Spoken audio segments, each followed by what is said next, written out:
एक तरफ बारिश से लोग परेशान हैं कि क्या करें क्या नहीं करें, और इसके साथ साथ अब देखा यह जा रहा है कि तरकारी और प्याज की कीमतों में इजाफा हो गया है।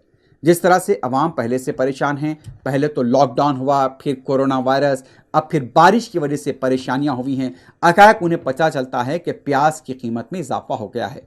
कहीं 70 तो कहीं 80 तो कहीं 100 रुपए किलो प्याज बिक रही है, मुख्तलिफ वराइटीज़ की जिसके अकसाम होते हैं। कच्ची प्याज हो रही है, सड़ी हुई प्याज भी बेची जा रही है।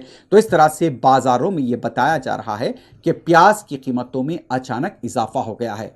ऐसा नहीं कि यह कहा जा रहा है कि फसल खराब हुई है, हालांकि बारिश हुए एक हफ्ता हुआ है। उससे पहले एक हफ्ता पहले प्याज की कीमत तकरीबन 25 से 30 रुपए के दरमियान थी। अब यही प्याज बताया गया है कि 70 से 100 रुपए के दरमियान फी किलो हो गई है। तो अब यह समझा जाए कि क्या जखीरा अंदोजी के जरिए अवाम को लूटने की कोशिश की जा रही है, एक बड़ा सवाल है। महकमे सिविल सप्लाईज की तरफ से इस बारे में इक़दाम की जरूरत है। इससे पहले लॉकडाउन के दौरान जब अशिया जरूरिया को महंगी कीमत पर फरोख्त किया जा रहा था, पुलिस की तरफ से और इंतजामिया की तरफ से टोल फ्री नंबर दिए गए थे।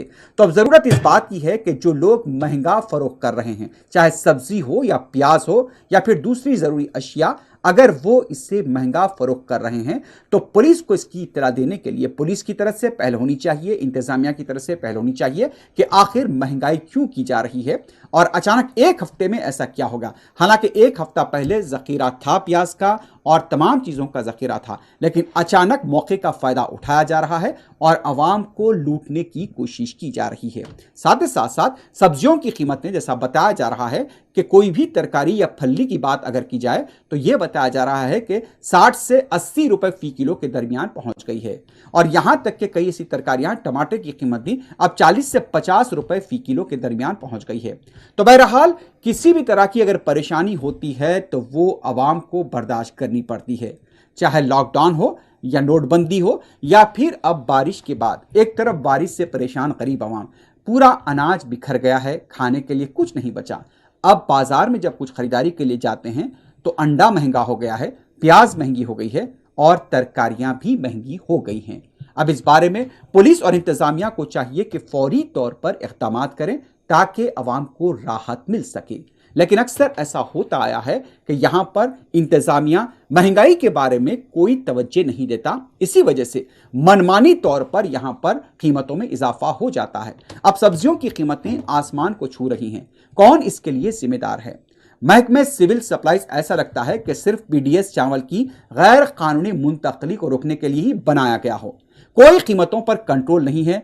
मेट्रो डिपार्टमेंट चंद दिन दौरे करता है, औजान और पैमानाजात, और उसके बारे में भी एक दिन की कार्रवाई और फिर खामोशी अख्तियार की जाती है। अभी तक कंज्यूमर फोरम्स के अंदर भी कंज्यूमर का शोबा है, वो भी आवाम की मुश्किलात को समझने से कासिर है। तो आखिर कब तक ये होता रहेगा कि आवाम की मजबूरी का फायदा उठाया जाता रहेगा? जरूरत इस बात की है कि जो महंगाई बढ़ती जा रही है उस सिलसिले में तवज्जो देने की जरूरत है, चाहे वो हुकूमत हो या फिर वजीर बल्दी नज़्म नस्क हो, कमिश्नर पुलिस हो, डीजीपी हो। उन लोगों को इस सिलसिले में तवज्जो देनी चाहिए। सबसे ज़्यादा तवज्जो तो सिविल सप्लाईज वालों को देनी चाहिए कि अचानक किस तरह से यह कीमतें बढ़ा दी जाती हैं और इस बारे में आवाम को मुश्किलात से और भी दो चार किया जाता है।